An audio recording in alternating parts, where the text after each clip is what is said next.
Rezé et ses 43 000 habitants, son bâtiment emblématique, l'immeuble du Corbusier, des équipements importants, une ligne de tramway et le nouveau mine, le marché d'intérêt national, deuxième mine de France après Paris. Rezé, ville à gauche depuis plus de 60 ans. Le maire sortant, Gérard Allard, est socialiste. À l'issue du premier tour, il est en ballottage défavorable, arrivé en deuxième position, 13 points derrière la liste dissidente d'Hervé No, qui est arrivée en tête dans tous les quartiers des listes remaniées. Pour ce second tour, Gérard Allard a fusionné avec les écologistes et Hervé No conclut un accord avec la liste citoyenne Rezé à gauche toute. Le candidat de La République En Marche, Yannick Loarn, se maintient aussi. Il y aura donc une triangulaire à Rezé le 28 juin et 3 candidats ce soir dans ce studio. Bonsoir. Bonsoir. Bonsoir. Gérard Allard, arrivé 13 points derrière votre ancienne adjoint, c'est un désaveu ? Si vous voulez bien, avant de vous répondre, je me dois de faire un aparté à l'intention des Rezéens. Un médecin m'a appris en consultation hier matin, après une série d'examens médicaux que j'avais dû reporter en raison du coronavirus, que j'étais atteint d'un cancer de la prostate, que je vais devoir traiter rapidement. Je ne vous informe pas pour vous apitoyer, qu'on s'apitoie sur mon sort. Des malades, il y en a beaucoup qui souffrent, et mon affection n'est pas de celles qui sont considérées comme les plus graves. Je souhaite cependant informer les Rezéens, par souci d'honnêteté et par transparence, comme je l'ai toujours été. Ça ne change rien à ma détermination de candidat pour être maire à nouveau. Mais maire à nouveau, mais vous êtes plutôt en ballottage défavorable. On va revenir. Dans ce moment où je vais devoir consacrer un peu de temps à ma santé, je veux rassurer. Je sais pouvoir compter sur un collectif soudé, responsable, prêt et actif pour me soutenir dans le futur mandat et m'aider à surmonter cette épreuve. Un collectif avec qui j'assurerai la continuité de la gestion de la ville, quoi qu'il arrive. Comment vous surmontez l'autre épreuve qui est celle d'être arrivé 13 points derrière Hervé No au premier tour ? Vous savez, votre analyse rapidement. Le premier tour, il a été un petit peu compliqué pour tout le monde. Un problème de participation très important. La droite a disparu du second tour, c'est un problème quand même pour la démocratie à Rezé. L'extrême gauche qui a choisi de s'associer à la liste de Rezé citoyenne. Comment vous en arrivez à être 13 points derrière ? Poliment, comment ? Comment vous en arrivez à être 13 points derrière ? Eh bien, sans doute que notre campagne n'a pas été suffisamment convaincante, peut-être, mais aussi parce que beaucoup d'abstentions étaient à l'ordre du jour du premier tour. Donc, on va revenir un peu plus tard. Nos électeurs ne sont pas venus. D'accord, c'est l'abstention. Hervé No, pour ce second tour, vous vous êtes allié à une association citoyenne qui, en cas de victoire, veut créer un groupe autonome au conseil municipal avec une liberté de vote et de parole sur tous les dossiers. C'est s'associer à un électron libre, ça, non ? Non, on a un mouvement citoyen, Rezé citoyenne, comme son nom l'indique, et puis tout naturellement, les alliances pouvaient se porter autour de Rezé à gauche toute, et puis aussi d'Europe Écologie Les Verts, ce que nous avons fait. Et, ça ne va pas mettre le bazar si jamais vous êtes élu. Et donc, nous avons une convergence importante sur les programmes. Et nous avons convenu un accord de partenariat en laissant 3 places. C'est pas une fusion de liste du tout. C'est pas une fusion de liste. Nous conservons le programme de Rezé citoyenne, celui qui nous a porté en tête, comme vous le rappeliez, du premier tour. Et on conserve donc notre programme. On s'allie avec un partenariat avec Rezé à gauche toute, en leur laissant l'autonomie, certes, mais une convergence. D'ailleurs, ils sont au travail avec nous. Il vaut mieux qu'ils soient quand même d'accord avec vous sur le programme, sinon ça va être compliqué. Ils sont au travail avec nous déjà depuis le 6 juin. Associés pleinement à nos ateliers. Et puis, ce qui n'a pas été le cas avec Europe Écologie Les Verts, puisqu'ils ont préféré l'offre alléchante de M. Allard. Avec M. Allard, où pour le coup, ils ont fusionné. Vous avez une nouvelle Parce qu'on se refusait quand même, parce que notre mouvement est collectif et les colistiers ont beaucoup travaillé sur ce programme. Et ils n'étaient pas d'accord sur cette fusion. Et on ne pouvait accepter de briser ce collectif. La question de la gouvernance et de la place des citoyens, des associations, elle était au cœur de vos programmes, notamment après la crise du Covid. Yannick Loarn, votre grande proposition, c'est une maison de la citoyenneté dans un ancien manoir qui est aujourd'hui à l'abandon. Vous proposez d'ailleurs un grand chantier participatif pour rebâtir la maison. Mais ça va servir à quoi et on va y faire quoi ? Alors c'est vraiment un objectif important pour nous parce que le citoyen est vraiment au cœur de nos préoccupations. Nous sommes des Rezéens et je souhaite associer les habitants de la ville de Rezé à nos réflexions et à nos décisions. Nous allons créer un conseil citoyen et cette maison sera la représentation physique d'un grand chantier participatif. Mais ce conseil citoyen, il aura quel rôle ? Alors le rôle du citoyen, donc, sur ce conseil citoyen, qui sera composé de 45 conseillers citoyens, qui seront soit tirés au sort tirés au sort ou soit par volontariat. Ils seront là pour faire des propositions, ça sera un avis consultatif. Oui, ce sera un avis consultatif et ils seront là pour faire des propositions sur la ville. Et on leur allouera aussi un budget participatif pour que chaque quartier puisse faire des propositions et mettre en place des solutions dans leur quartier. Gérard Allard, vous aussi, vous voulez écouter davantage les citoyens, vous proposez des référendums et pas seulement sur les grands projets. Donc sur quoi ?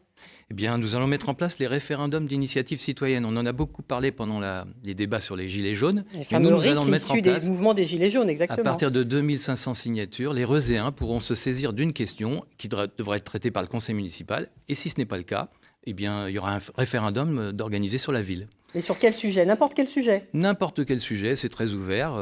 C'est important que l'initiative de nos concitoyens puisse être prise en considération dans le débat démocratique. Et puis on mettra en place un budget participatif dans nos 4 grands conseils de quartier, un budget de 30 000 € sur les 4 grands conseils de la ville. Et puis on organisera 3 conférences citoyennes. La première sur la transition écologique, ce sera le démarrage de la mandature. Une seconde sur l'urbanisation, on y reviendra peut-être tout à l'heure. Et une troisième sur la sécurité. Donc vous allez solliciter les citoyens, vous voulez aussi une charte de déontologie pour les élus. Ça veut dire quoi ? Ça veut dire qu'on a eu quelques petits problèmes dans notre majorité au dernier conseil municipal, dans la dernière mandature. Et là, ce que je veux, c'est qu'on se mette d'accord sur une charte de bonne conduite, une charte de respect de la démocratie. Quand on est élu, on va jusqu'au bout de son mandat, on le respecte, on participe aux réunions, on vient au conseil municipal. Sinon, il se passe quoi ? Mais là, on retiendra les indemnités. Si l'élu ne travaille pas ou s'il ne participe pas aux commissions ou au conseil municipal, c'est pas logique qu'il bénéficie d'une indemnité. Hervé Naud, même proposition de charte éthique. Vous y mettez quoi, vous ? La même chose ? C'est-à-dire que pour nous, le dialogue citoyen, c'est pas une vitrine. C'est notre fer de lance à Rosée Citoyenne. Le travail collectif, l'écoute, le partage, le dialogue.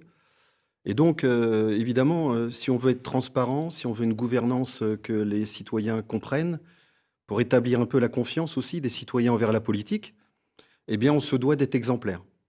Et donc, on a rédigé une charte éthique de fonctionnement des élus qui dit quoi, en quelques mots ? Qui sera proposée au conseil municipal et votée. C'est-à-dire pas de cumul de mandat, il y a des choses exactement, pas précises. de cumul de mandat, ni dans le temps, ni dans les fonctions. Sur le rôle aussi et la présence des élus sur le terrain. Nous mènerons un combat dans les quartiers pour être au plus près des habitants, et notamment des habitants qu'on n'entend pas ou peu. Alors vous voulez aussi mettre en place un conseil de surveillance des citoyens. Ça veut dire quoi ? Que les élus seront sous la surveillance des citoyens ? Non, c'est simplement un rapport aussi de transparence en lien avec notre programme. Il aura quel rôle, ce conseil de surveillance ? Il aura le rôle d'évaluer une politique publique que nous mènerons et de l'évaluer et d'en tirer les conséquences lors des conseils municipaux, de dire ce qu'il va pas, et à nous, justement, de rectifier le tir pour que on soit Ce sera un avis consultatif. En phase avec notre programme sur lequel nous avons été élus. L'une des questions que la crise du Covid a également posées, et le confinement, et ce qu'ils ont mis en exergue, c'est le développement de la ville et la ville dans laquelle on veut vivre. Yannick Loire vous dit qu'il faut maîtriser davantage l'espace public à Rezé. Ça veut dire quoi ? Oui, donc la ville a grandi. Je dirais que nous avons une belle ville à côté qui s'appelle Nantes, qui est très attractive, qui crée de l'emploi, qui crée de la culture. Donc les Roséens y sont attachés. Elle est trop attractive ? Elle est attractive, elle est très attractive. Et aujourd'hui, la ville de Nantes se décentralise sur les autres villes. Et donc, je dirais qu'il faut vraiment faire très attention au développement. Parce qu'aujourd'hui, il faut concilier développement, urbanisme avec nature et aussi commerce. Donc aujourd'hui, comment on arrive à ça ? Il faut travailler sur tout ce qui est vision à 10 ans, sur tout ce qui est plume. Le plume, c'est le plan local d'urbanisme de la métropole de Nantes. Voilà. Donc c'est un plan qui est travaillé sur une dizaine d'années, mais qui peut être revu tous les 3 ans. Donc aujourd'hui, il faut vraiment s'atteler pour revoir. Vous dites qu'il faut le revoir. Il faut le revoir, c'est clair, il faut le revoir. Gérard Allard, vous parliez tout à l'heure de conférences citoyennes et notamment sur l'urbanisation, sur l'habitat. L'urbanisation fait débat. On voit bien sur la densification, il y a beaucoup de choses qui ne sont pas comprises, pas bien comprises et pas bien acceptées non plus. Donc il faut relancer une discussion autour de cette question. Donc en début de mandat, on ouvrira une conférence citoyenne sur quelle urbanisation pour demain. Ça veut dire quoi ? Que tous les projets, il y a plusieurs projets de ZAC là en ce moment sur Rezé. Vous les arrêtez, vous les stoppez? On ne les arrête pas. On Non, ceux-là, ils continuent. à travailler parce que la ZAC des îles, elle a été concertée. Il y a eu beaucoup de réunions organisées par notamment l'architecte Frédéric Bonnet. Donc cette concertation-là, elle a eu lieu. Mais pour tous les projets à venir, il est question de se poser la présence de nouveaux habitants. On ne va pas fermer la ville à des jeunes qui ont besoin de travailler, à des personnes âgées qui ont besoin de trouver un appartement. On ne ferme pas la ville. Mais quel est l'équilibre à trouver entre l'acceptation de nouveaux habitants, l'accueil de nouveaux habitants, et puis la nature en ville? Je crois qu'il y a du travail à faire sur les espaces publics. Yannick Louarn a raison. Et sur les espaces... C'est-à-dire quoi, par exemple? Quelles mesures précisément on peut travailler sur la débitumisation de la ville, faire en sorte aussi que sur les espaces naturels ou les espaces privés ou publics, on puisse faire des jardins, que chacun puisse avoir son jardin particulier pour pouvoir cultiver des légumes, avoir des fruits. Et donc, il faut que ce soit une ville potagère. Progressivement, on doit pouvoir amener le potager dans la ville et faire en sorte que les espaces naturels... De façon à ce que les habitants puissent alimenter la restauration scolaire et puis les habitants. Hervé No, vous demandez la révision du plan d'urbanisme à l'échelle de la métropole, comme Yannick Louarn, dans les 3 ans à venir? Je demande surtout un moratoire sur notamment les dossiers de ZAC qui viennent d'être... Donc la ZAC des îles, moratoire. Si vous êtes élu demain, parce tout que est arrêté. Non, mais on veut être présent sur la métropole pour peser sur ces dossiers. On le voit bien, la crise que vous nommiez tout à l'heure, dans les endroits très densifiés, elle a accentué les problèmes de santé, de précarité, de sécurité.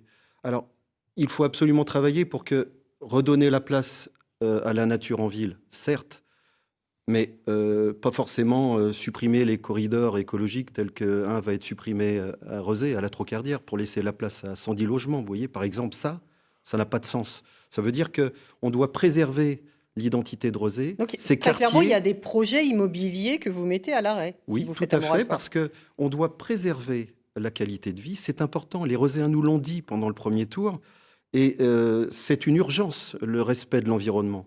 Et si on continue cette densification non maîtrisée, eh bien, on ne pourra pas avoir ces éléments de nature apaisée et qui permettent de redonner du sens. Donc, il faut développer les jardins partagés, il faut développer les espaces et les parcs. Monsieur Louarn, qui a un peu de retard sur le temps de parole, finalement, vous êtes assez d'accord pour redonner de la nature en ville dans tous vos programmes? Oui, alors, mais pas de n'importe quelle façon. Le moratoire, c'est pas, vous n'allez pas jusqu'au moratoire? Non, on ne va pas jusqu'au moratoire. Vous le savez, je suis un entrepreneur. J'ai créé une entreprise sociale et solidaire. Je travaille avec des personnes en situation de handicap. Et pour moi, l'écologie, c'est quelque chose de naturel. Je l'aide je le respire depuis tout petit. Et aujourd'hui, tous les projets seront validés avec cette sensibilité, ce sens écologique. Par exemple, ça veut dire quoi, ça, derrière ces mots-là? Vous mettez quoi? Par exemple, la création de vraies pistes cyclables sécurisées sur Rezé. Par exemple, des politiques d'achat de la mairie pour favoriser les achats de proximité, pour créer, bien sûr, de la valeur ajoutée sur notre territoire. Un autre exemple, c'est par exemple... favoriser les circuits courts, l'économie locale. Tout à fait. Globalement, vous êtes tous les 3 d'accord là-dessus. Ah oui, de toute façon, après la crise du Covid, ça tombe sous le sens. Avant de conclure ce débat, on va parler sécurité. Rezé a une singularité pour une ville de cette taille. Elle n'a pas de police municipale. Yannick Louarn, d'ailleurs, vous voulez mettre 1 million sur la table, c'est ça? Pour créer une vraie police municipale. Pourquoi? Oui, c'est quelque chose qui va se faire dans le temps. Parce qu'aujourd'hui, il y a des vraies problématiques de sécurité sur Rezé. Hier soir, j'en parlais en réunion publique. On a plus 30% d'incivilité en 4 ans sur Rezé. On a plus 150% de violences sexuelles à Rezé. Ce sont les chiffres officiels qui émanent du commissariat. Alors, tout n'est pas du domaine de la police municipale. On est d'accord. C'est plutôt la police nationale. Donc, sur les violences faites aux personnes. La police municipale qu'on souhaite mettre en place, qui est vraiment attendue par un ensemble de Rezéens, de seniors, de jeunes, aura bien sûr des missions sur la ville de Rezé. Par exemple, ça va être de protéger les sorties d'école. Ça va être aussi d'accompagner les personnes âgées, de les rassurer dans leur quartier. Ça va être aussi, bien sûr, d'avoir un gros travail de proximité sur le terrain pour alimenter et travailler en concertation avec la police nationale pour sécuriser l'ensemble du territoire. Parce qu'aujourd'hui, on ne peut pas, je dirais, mettre en place une démocratie participative si les Rosiens ne sont pas en sécurité. Vous savez, c'est le premier besoin primaire qu'il faut assurer, la sécurité pour développer la démocratie participative. Gérard, alors il n'y a pas de police municipale, mais il y a un service tranquillité. Vous voulez le faire évoluer en police ? Je veux surtout qu'on discute de cette question, parce qu'on est attendu sur la question de la sécurité. Les cambriolages posent question à un certain nombre de Roséens. La question des dealers sur le quartier du Château, il faut que la police nationale s'en occupe sérieusement. Nous, on propose de la protection, de la prévention, avec des gardiens d'immeubles, avec les voisins attentifs, mais c'est sans doute pas suffisant. Donc on doit en discuter avec les Roséens. Alors là, à nouveau, vous faites une conférence. Vous les conférence, sollicitez surtout. Je l'ai dit tout à l'heure, sécurité, urbanisme... Voilà, ce sont les sujets et écologie. Ce sont les trois sujets. Vous avez bien une idée derrière la tête. C'est ce service de tranquillité que vous voulez transformer. Moi, je ne suis pas opposé à la police municipale, mais il faut vraiment qu'on soit d'accord avec la police nationale pour que chacun fasse bien son travail. Les délits, c'est la police nationale. Les incivilités, c'est la ville. Et puis, il faut que les Roséens comprennent, soient d'accord et nous disent « oui, on veut cette solution-là parce que c'est un élément important pour notre sécurité ». Gérard Arnaud, pas de police municipale pour vous ? Hervé, pardon. Gérard Hervé No, pas de police municipale pour vous. Pas de police municipale dans l'immédiat. On interrogera aussi, si on doit le faire, les habitants, comme on s'est engagé dans un des engagements, n'est-ce pas, que nous avons dans notre programme. Ils vont être sollicités, les Roséens. Oui, mais c'est bien qu'on les sollicite, mais c'est surtout bien qu'on les écoute.